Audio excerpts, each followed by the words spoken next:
Hello बच्चों, क्या हाल चाल? बढ़िया। तो बच्चों आज हम यहाँ पर जो है पाठ एक ठोस अवस्था उससे संबंधित जितने भी आंकिक प्रश्न हैं जो कि क्या पिछले 10 वर्षों में बोर्ड परीक्षाओं में पूछे गए उनको सॉल्व करने वाले हैं। तो बच्चों एक एक करके प्रश्न लगाएंगे। तो चलो देखते हैं किस तरीके से सॉल्व होंगे।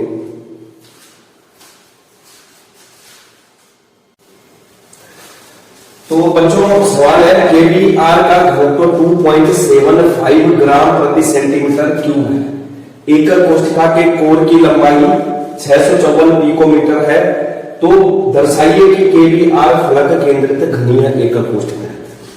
तो जब भी सवाल आता है तो हमें यहाँ पर जैसे इसमें क्या पूछेगी, दिखाइए कि KBR फलक केंद्रित घनीय संरचना में।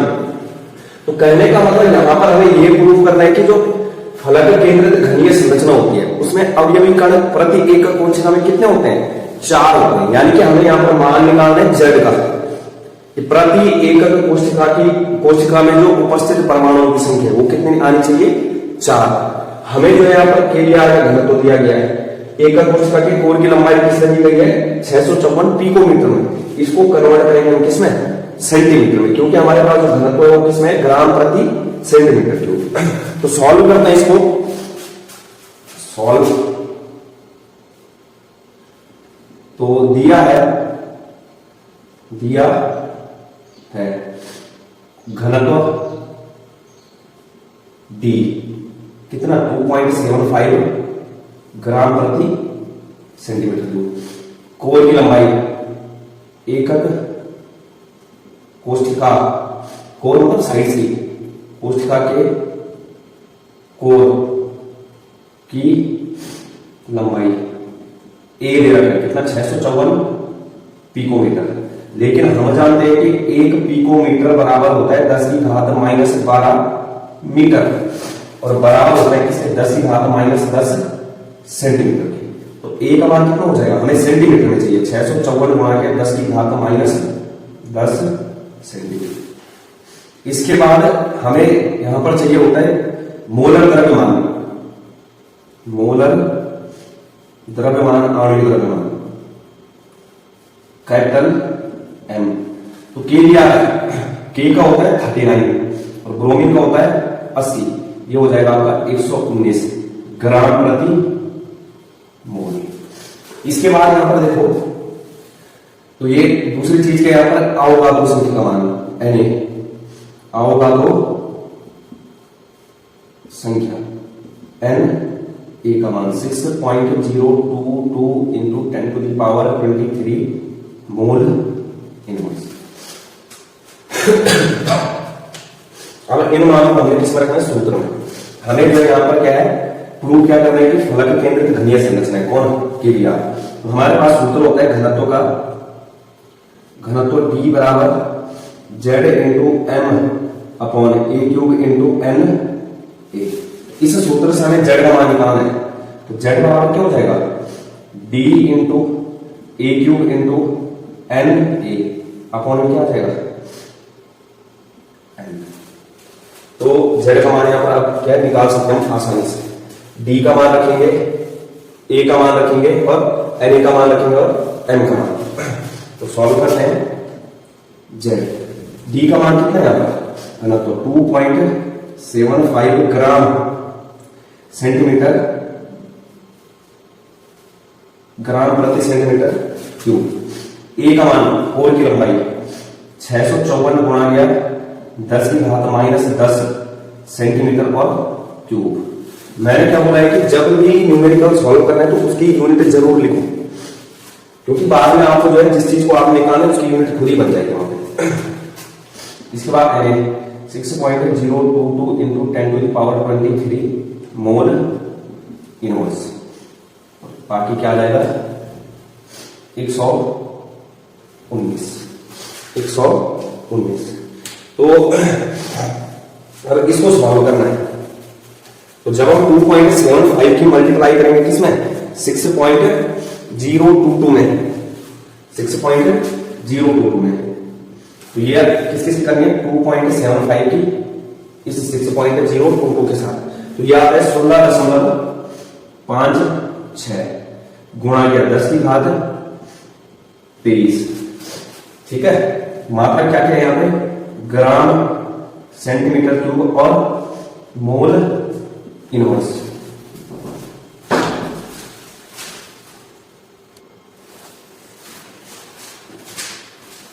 तो इसको हमने सॉल्व कर लिया।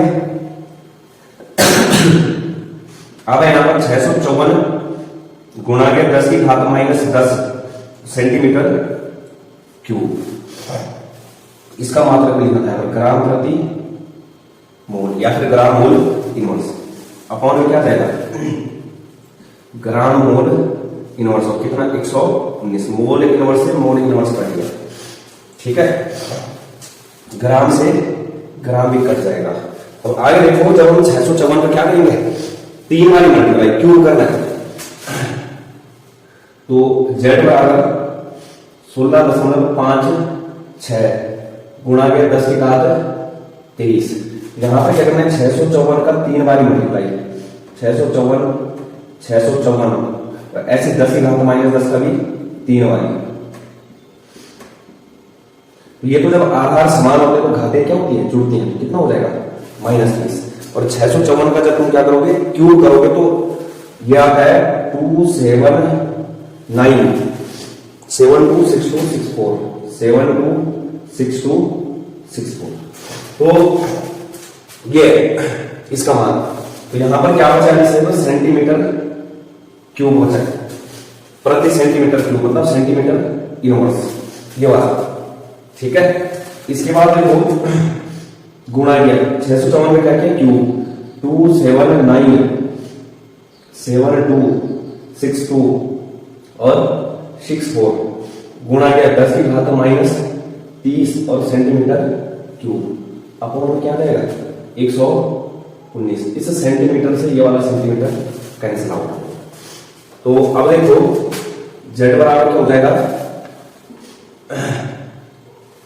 z बराबर हो जाएगा 16.56 गुणा किया 10 की घात 23। यहां पर क्या करता हूं मैं, दशमलव लाऊंगा इधर 6 स्थान पीछे, तो 6 स्थान पीछे लाने के लिए मुझे क्या करना पड़ेगा, 2797264 गुणा के 10 की घात -30, 10 की घात 6 की गुणा भी करूंगा, 10 की घात 6 का क्या करूंगा, भाग दूंगा, और बटे में क्या हो जाएगा 119 भी होगा। तो ये z बराबर आ जाएगा 16.56 गुणा के 10 की घात 23 गुणा के 27972। तो इसको जो है हमने क्या कर दिया, यहां पर दशमलव को इधर ला दिया, मतलब भाग दे दिया 6264। तो अब 10 की घात -30 में 6 कटेगा, 10 की घात -24। ठीक है, 10 की घात -24। तो और अपॉन में क्या आएगा 119। z बराबर 16.56 गुणा किया 279.73 मान लो, 73 सीधे 3 मान लो, इसको हमने अप्रोक्सीमेशन लगाया। तो आगे देखो गुणा के क्या हो जाएगा, 10 की घात 23 और 10 की घात -1 अपॉन 119। अब जब इन दोनों की मल्टीप्लाई, तो इन दोनों की मल्टीप्लाई करने पर क्या आता है, इन दोनों की, इसकी और इसकी, तो इन दोनों का जब हम मल्टीप्लाई करते हैं तो यहां पर आता है 463 ये, और गुणा के क्या है 10 की घात -1 है, तो ये 10 की घात -1 कहां चला जाएगा, बटे में चला जाएगा यहां, तो क्या हो जाएगा 0 आ जाएगा। और 1190 का क्या करना है, इसमें भाग देना है, तो यह है 3.9 के समथिंग, इसके समथिंग 3.9 के समथिंग, जो कि लगभग होता है क्या 4। तो यानी कि हमारा z का मान क्या आया 4 आया, जिससे ये प्रूफ होता है कि यहाँ पर जो KBR है वो क्या है, फलक केंद्रित घनीय संरचना में, क्योंकि प्रति एकक कोष्ठता में जो अवयवी कणों की संख्या या फिर परमाणुओं की संख्या वो कितनी होती है, 4 होती है। तो नोट करो इसको।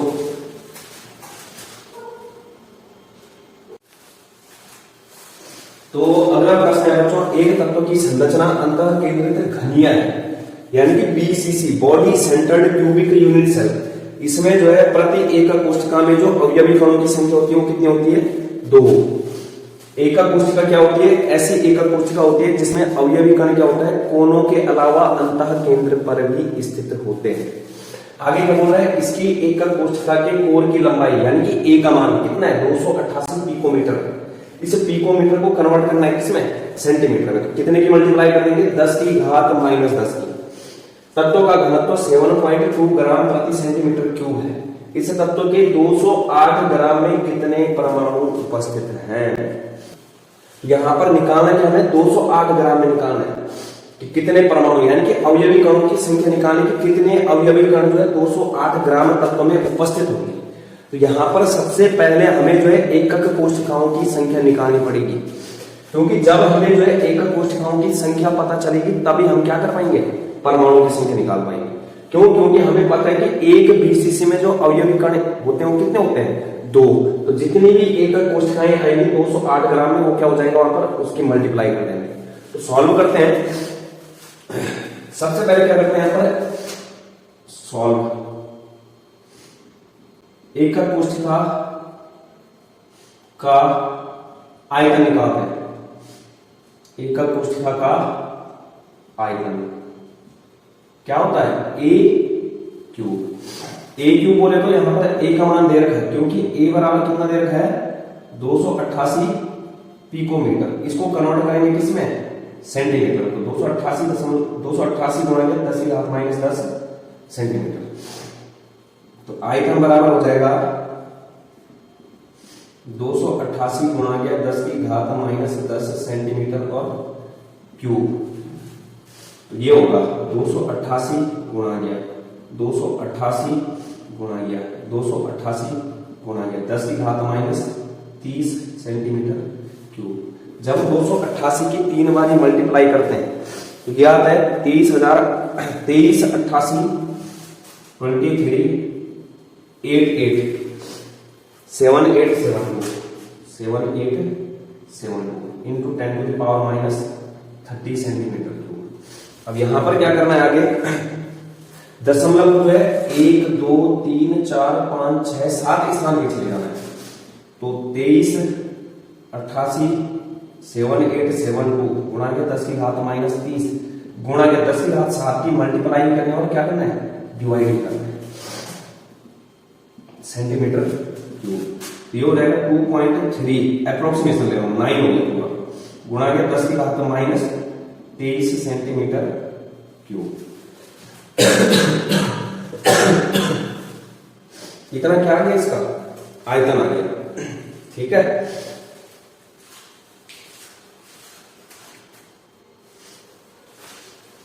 इसके बाद देखो यहां पर हमने ये एकक कोशिका का आयतन निकाला, लेकिन हमें क्या पूछना है? 208 ग्राम पूछना है। तो हमें क्या करना पड़ेगा? 208 ग्राम के लिए भी आयतन निकालना पड़ेगा। तो हम जानते हैं क्योंकि घनत्व बराबर क्या होता है?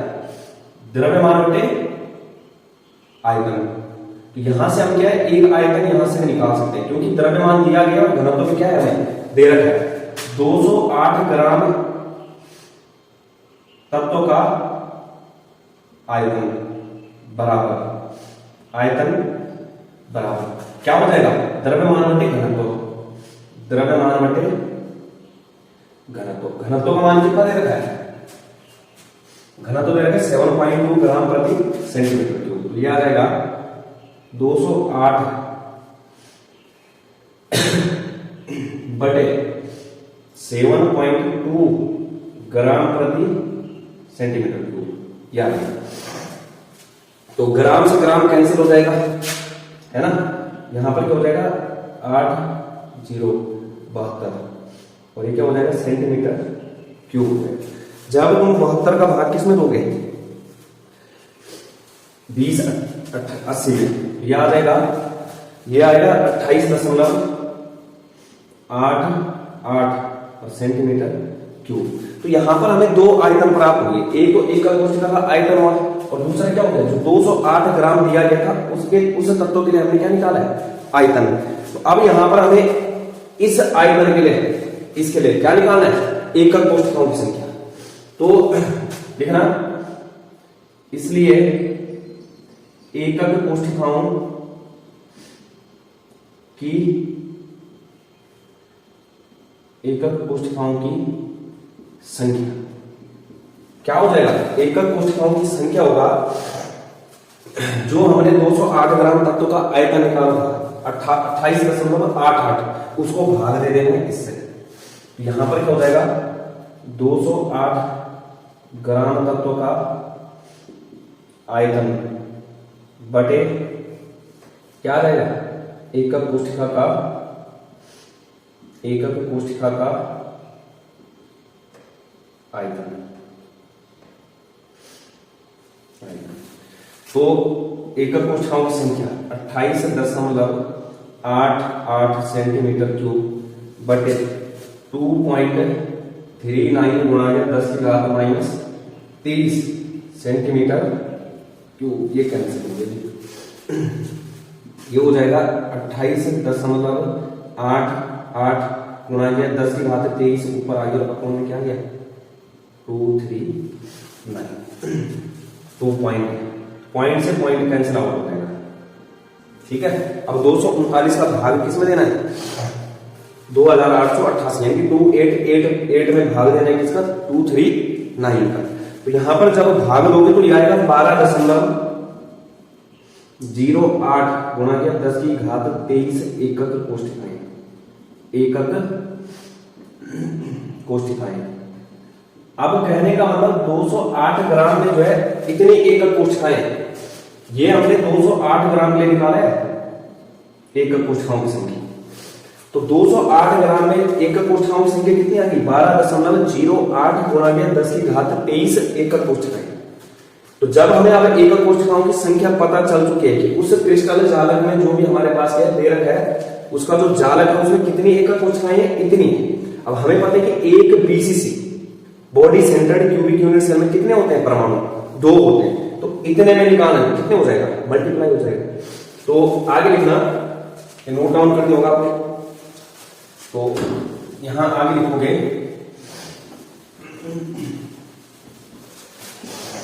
क्योंकि बीसीसी में ऐसा लिखना एक बीसीसी में अवयवी कण या फिर परमाणुओं की संख्या, अवयवी कण परमाणु कितने होते हैं 2। तो 12.08 गुणा 10⁻23 बीसीसी यानी कि एकक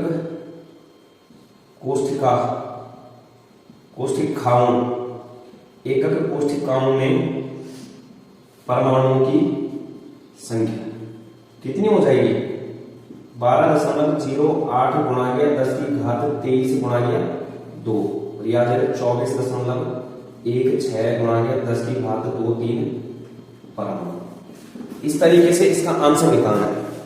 ठीक है, तो इसमें हमने जो है जितने भी न्यूमेरिकल हो सकते थे, जितने भी क्या थे न्यूमेरिकल पुराने पेपरों में पूछे गए थे वो सारे सॉल्व कर लिए हैं। और इतने में जो है हमारा चैप्टर जो पहला है ठोस अवस्था, तो जितने भी पूर्व बोर्ड परीक्षाओं में अभी तक 10 वर्षों में पूछे गए प्रश्न वो सारे हमने सॉल्व कर लिए हैं। उम्मीद करता हूं कि आपको पसंद भी आ रहे होंगे सब, है ना, क्योंकि यहाँ पर क्या आपको आइडिया लग जाता है कि किस तरीके से जो हमने क्या है प्रिपरेशन करनी है बोर्ड परीक्षाओं के लिए। तो उम्मीद करता हूं कि आपको ये सीरीज पसंद आ रही होगी। तो आपका रिस्पॉन्स काफी अच्छा मिल रहा है, इसके लिए जो है क्या है हम आगे कंटिन्यू भी रखेंगे इसको। ठीक है, तो बाकी शेयर लाइक कमेंट सब्सक्राइब करना बिल्कुल भी नहीं भूलना है, जितना ज्यादा हो सकता है शेयर करना है इसको।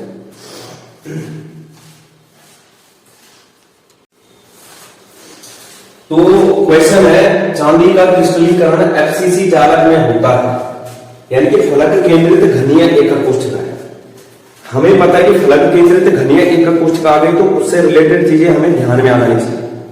फलक केंद्रित घनीय एकक कोशिका क्या होती है, वह एकक कोशिका जिसमें क्या होता है अवयवी कण कोनों के साथ साथ कहां पर स्थित होता है प्रत्येक फलक पर स्थित होता है। और प्रति एकक कोशिका में यानी कि प्रत्येक फलक केंद्रित घनीय एकक कोशिका में जो अवयवी कणों की संख्या होती है वो कितनी होती है 4। आगे क्या है, यदि इसकी कोशिका के कोरों की लंबाई 4.07 × 10⁻⁻8 सेंटीमीटर है। कोर की लंबाई मतलब साइड की लंबाई जो है ए का मान यहां पर दे दिया, जेड का मान हमारे पास आ गया, जेड बराबर क्या हो गया 4, क्योंकि जो क्रिस्टलीकरण किसमें हो रखा है फिर स्टडीकरण एफसीसी में, एफसीसी के लिए जेड का मान कितना होता है 4। कोर की लंबाई एक क्या दे दिया 4.07 गुणा किया 10 की घात -8 सेंटीमीटर। घनत्व डी का मान दे रखा है, क्या दे रखा है 10.5 gram centimetre inverse power 3 minus cube. इसके बाद यहां पर हमें चाहिए होता है अवगाद्रो संख्या 6.022 into 10 to the power 23 mole inverse. ये हमने निकाला क्या है 10.5 ग्राम प्रति सेंटीमीटर क्यूब क्या दे रखा है घनत्व दे रखा है डी का मान डेंसिटी। और इसके बाद क्या बोल रहे हैं कि चांदी का परमाणु द्रव्यमान ज्ञात कीजिए, यानी कि एम का मान ज्ञात करना है। तो हम जानते हैं कि एक कोशिका के घनत्व का सूत्र क्या होता है, घनत्व डी बराबर Z into M upon A cube into N ए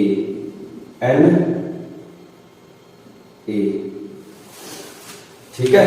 तो हमें मान किसे निकालना है एम का निकालना है। तो यहां से हम एम बराबर लिख सकते हैं एम बराबर D into A cube into N A और अपॉन में क्या रहेगा जेड। मान दे रखा है, मान क्या दे रखा है मान रखो डी का मान कितना है 10.5 ग्राम सेंटीमीटर की पावर -3। एक कोशिका की कोर की लंबाई 4.07 into 10 to the power -8 centimetre क्या रहेगा ए क्यूब आ गया। N A 6.022 into 10 to the power 23 mole inverse. Upon में क्या जाएगा जेड का मान एक फलक केंद्र धनिया एक कोशिका के लिए कितना होता है 4 दिया। अब इसको क्या करना है सॉल्व करना है, ठीक है।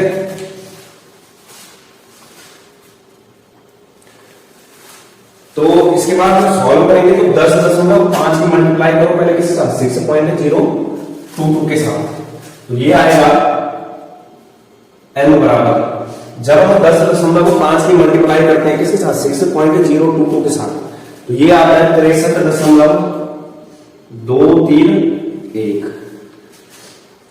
और गुणा में क्या आएगा इन दोनों मल्टीप्लाई करो, एक आ गया ग्राम सेंटीमीटर इनवर्स मोल इनवर्स।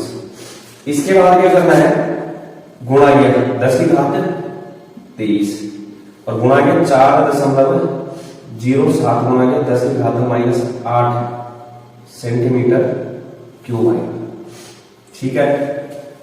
ये आ गया अपॉन में क्या है 4। अब क्या करना है जो 4.07 है उसको 3 बार मल्टीप्लाई करना है 4.07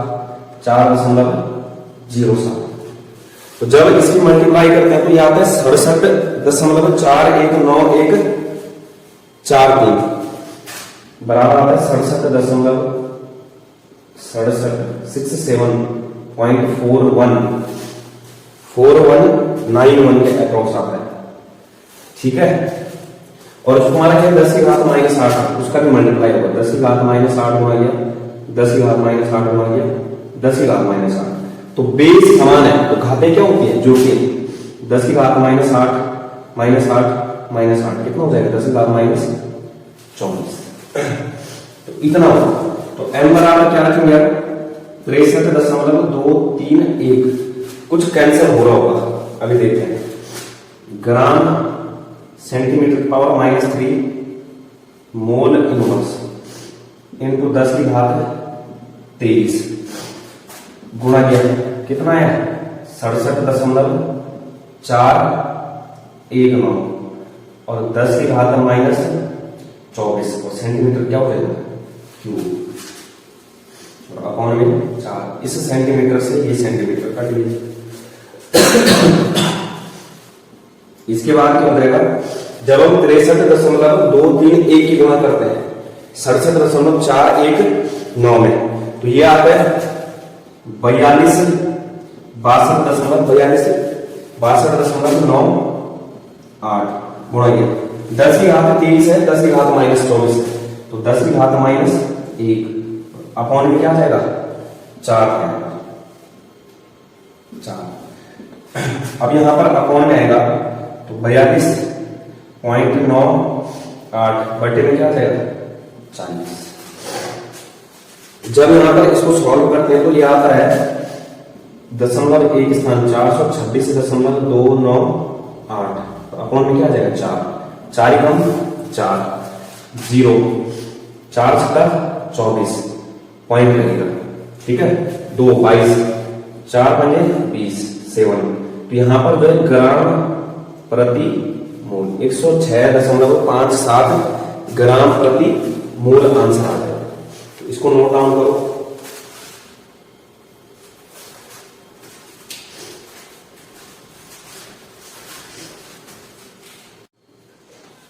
तो प्रश्न 3 क्या है, पूछा गया तुम्हारा 2011 में। ठीक है कब पूछा गया 2011 में। अक्सर हाफ ईयरली प्री बोर्ड वगैरह में पूछा जाता है क्वेश्चन। ठीक है क्वेश्चन क्या है कि एक्स किरण विवर्तन अध्ययन द्वारा पता चला कि तांबा 3.608 इंटू 10⁻⁻8 सेंटीमीटर कोष्ठिका कोर के साथ एफसीसी एकक कोष्ठिका के रूप में क्रिस्टलीकृत होता है। ठीक है जो तुम्हारा एकक कोष्ठिका का प्रकार है वो कितना है, कौन सा है, एफसीसी है, यानी कि फलक केंद्रित घनीय एकक कोष्ठिका। उसमें जो कोर की लंबाई दे रखी है उसने वो कितनी है 3.608 इंटू 10⁻⁻8 सेंटीमीटर है। आगे क्या बोल रहे हैं, यदि तांबे का घनत्व 8.92 ग्राम प्रति सेंटीमीटर क्यूब है तो इसके परमाणु द्रव्यमान की गणना करनी है, इसके तांबे की। तो हमारे पास क्या है, एकक कोशिका के घनत्व के लिए सूत्र होता है। ठीक है एकक कोशिका के घनत्व का सूत्र, पहले तो ये वाला सूत्र आना चाहिए, डी बराबर घनत्व क्या होता है Z into M upon A cube into N A, ये होता है। जहां तुम्हारा डी क्या है घनत्व है, जेड क्या है अवयवी कणों की संख्या वहां पर, और एफसीसी में कितना निकाला था हमने अभी 4 निकाला था टोटल, ये दे नहीं रखा वहां। तो जेड बराबर कितना है यहां पर 4, डी बराबर घनत्व बराबर कितना दे रखा है 8.92 ग्राम प्रति सेंटीमीटर क्यूब। जेड बराबर क्या है अवयवी कणों की संख्या उस एकक कोष्ठिका में। जैसे यहां पर एफसीसी पूछ रखा है तो फलक केंद्रित घनीय एकक कोष्ठिका में कितने होते हैं अवयवी कण 4 होते हैं। तो जेड बराबर क्या गया 4। उसके बाद क्या है जो तुम्हारा एनए है, एनए क्या बोलते हो तुम आवोगाद्रो संख्या, आवोगाद्रो संख्या होता है। इसका मान कितना होता है 6.022 इंटू 10⁻23 कितना होता है 6.022 इंटू 10⁻23 और मोल इनवर्स। इसके बाद देखो एम है और ये एम क्या है मोलर द्रव्यमान है और ये ही गणना करनी होगी। इसको ही क्या करना है ज्ञात करना है, इसकी क्या करनी है गणना। तो तुम्हें पहले सूत्र ये वाला आना चाहिए, कौन सा ये डी स्मॉल डी बराबर Z into M upon A cube into N A. अब देखो हमें निकालना क्या है एम का मान निकालना है, तो सूत्र से एम बराबर क्या हो जाएगा D into A cube into N A upon Z. इस सूत्र में मान रखने और क्या आ जाएगा तुम्हारा एम का मान, क्योंकि सारे मान हमें दे रखे हैं। जैसे ए है, ए भूल गया मैं, ए क्या है यहां पर कोर की लंबाई और वो कितनी दे रखे 3.608 इंटू 10⁻⁻8 सेंटीमीटर। ठीक है वो क्या है तुम्हारे कोर की लंबाई। अब देखो सॉल्व करते हैं इसको।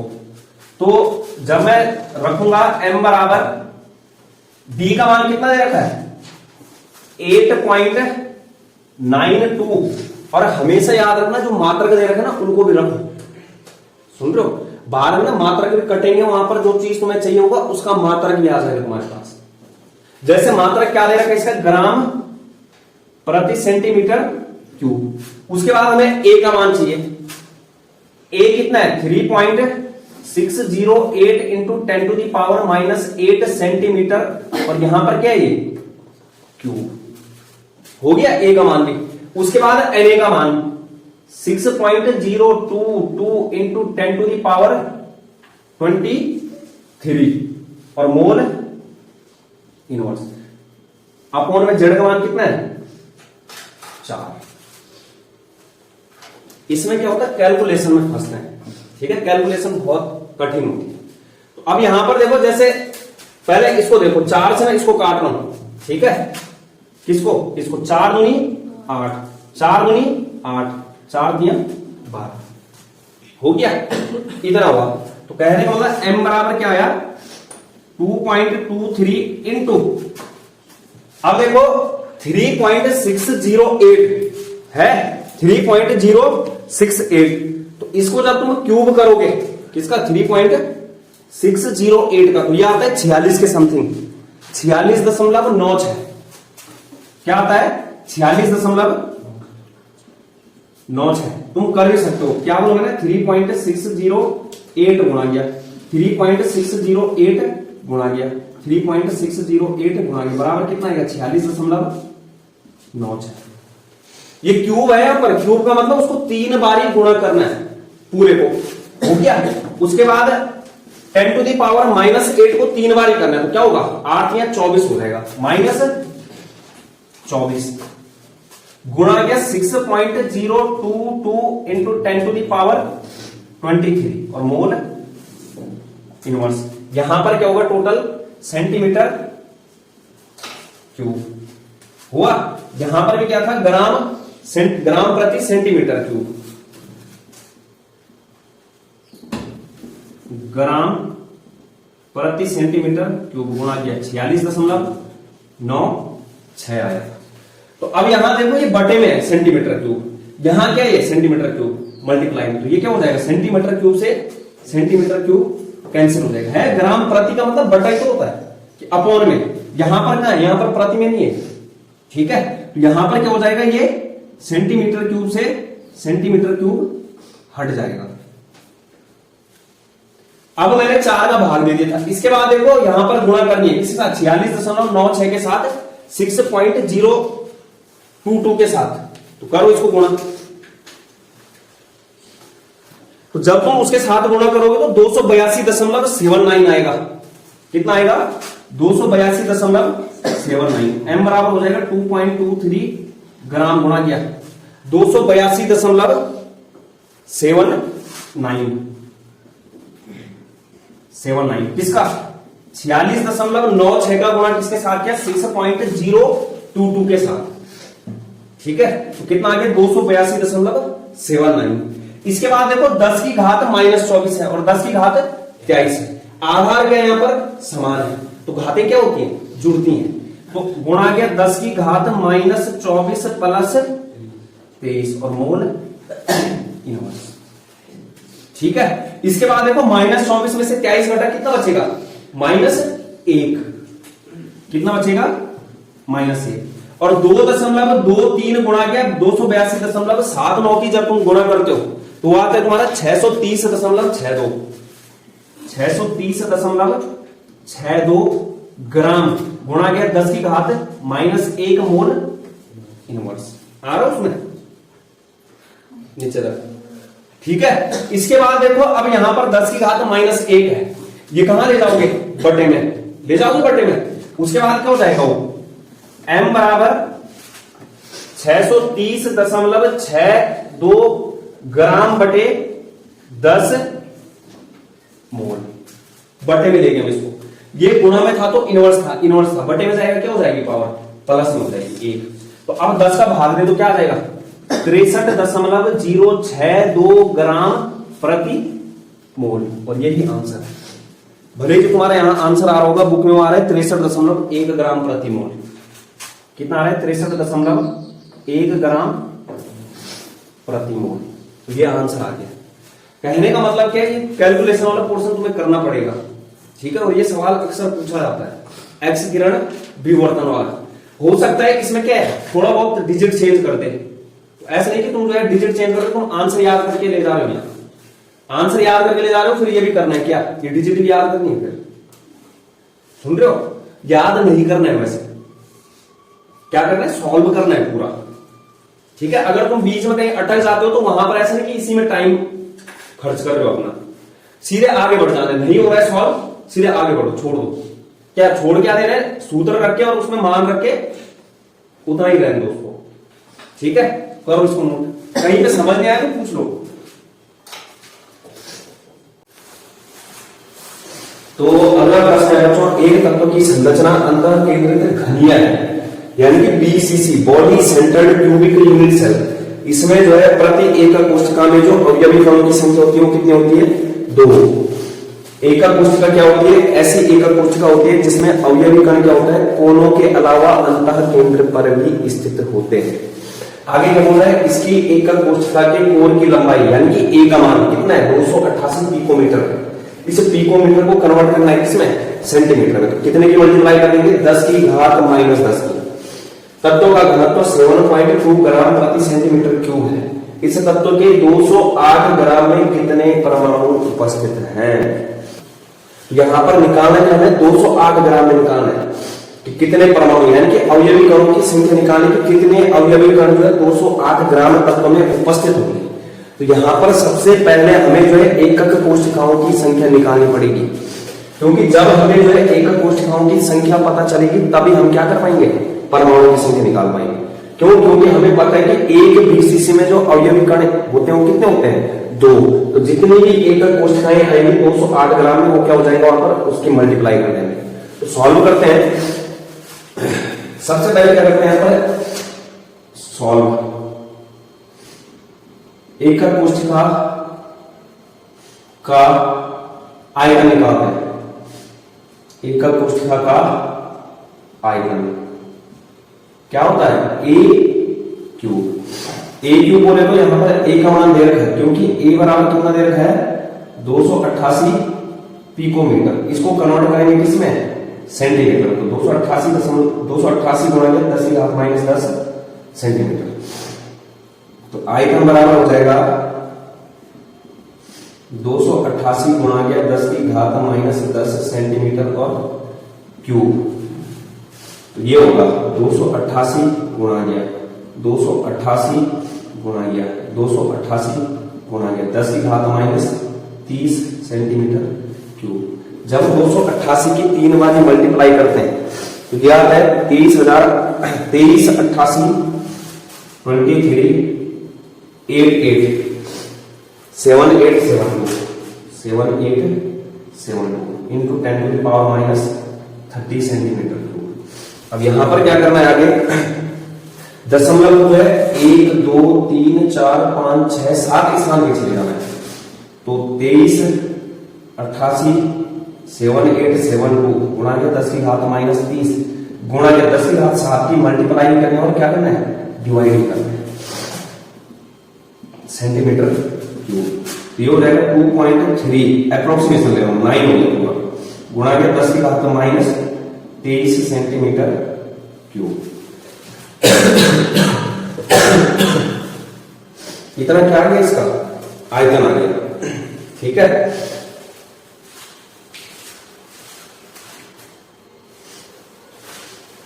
इसके बाद देखो यहां पर हमने ये एकक कोशिका का आयतन निकाला, लेकिन हमें क्या पूछना है, 208 ग्राम पूछना है। तो हमें क्या करना पड़ेगा, 208 ग्राम के लिए भी आयतन निकालना पड़ेगा। तो हम जानते हैं क्योंकि घनत्व बराबर क्या होता है, द्रव्यमान बटे आयतन। तो यहां से हम क्या है, एक आयतन यहां से निकाल सकते हैं, क्योंकि द्रव्यमान दिया गया और घनत्व क्या है, दे रखा है।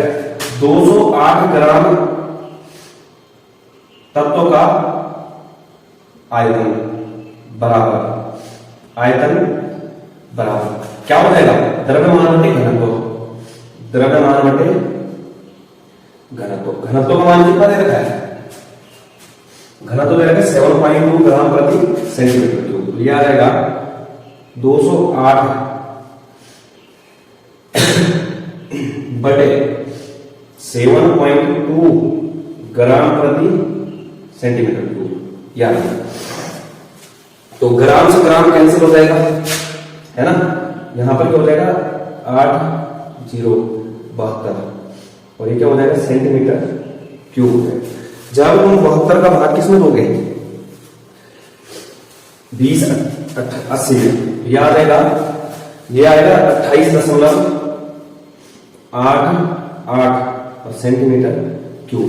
तो यहां पर हमें दो आइटम प्राप्त हुए, एक तो एकल कोष्ठिका का आइटम और दूसरा क्या हो गया जो 208 ग्राम दिया गया था उसके उस तत्व के लिए हमने क्या निकाला है आयतन। तो अब यहां पर हमें इस आयतन के लिए इसके लिए क्या निकालना है एकल कोष्ठिकाओं की संख्या। तो लिखना इसलिए एकल कोष्ठिकाओं की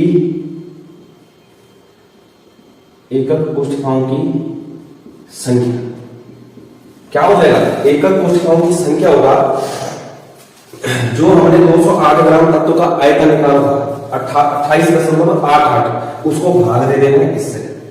यहां पर क्या हो जाएगा 208 ग्राम तत्व का आयतन बटे क्या रहेगा एकक कोष्ठिका का आयतन। तो एकक कोष्ठिकाओं की संख्या 28.88 सेंटीमीटर क्यूब बटे 2.39 गुणा 10⁻³ सेंटीमीटर क्यूब, ये कैंसिल हो जाएगी। ये हो जाएगा 28.88 गुणा 10⁻23 ऊपर आ गया अपॉन में क्या गया 239। 2 पॉइंट से पॉइंट कैंसिल आउट हो जाएगा। ठीक है, अब 239 का भाग किसमें देना है 2888 यानी 2888 में भाग देना है किसका 239 का। तो यहां पर जब भाग लोगे तो यह आएगा 12.08 गुणा 10⁻23 एकक कोष्ठिकाएं। अब कहने का मतलब 208 ग्राम में जो है इतनी एकक कोष्ठिकाएं, ये हमने 208 ग्राम ले निकाला है एकक कोष्ठिकाओं की संख्या। तो 208 ग्राम में एकक कोष्ठिकाओं की संख्या कितनी आ गई 12.08 गुणा 10⁻23 एकक कोष्ठिकाएं। तो जब हमें अब एकक कोष्ठिकाओं की संख्या पता चल चुकी है कि उस क्रिस्टल जालक में जो भी हमारे पास है दे रखा है उसका जो जालक है उसमें कितनी एकक कोष्ठिकाएं हैं इतनी। अब हमें पता है कि एक BCC body centred cubic unit cell में कितने होते हैं परमाणु 2 होते हैं। तो इतने में निकालना है कितने हो जाएगा मल्टीप्लाई हो जाएगा। तो आगे लिखना नोट डाउन करनी होगा आपको। तो यहां आगे लिखोगे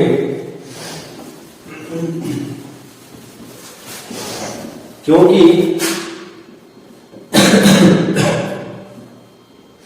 बीसीसी में ऐसा लिखना एक बीसीसी में अवयवी कण या फिर परमाणु की संख्या अवयवी कण परमाणु कितने होते हैं 2।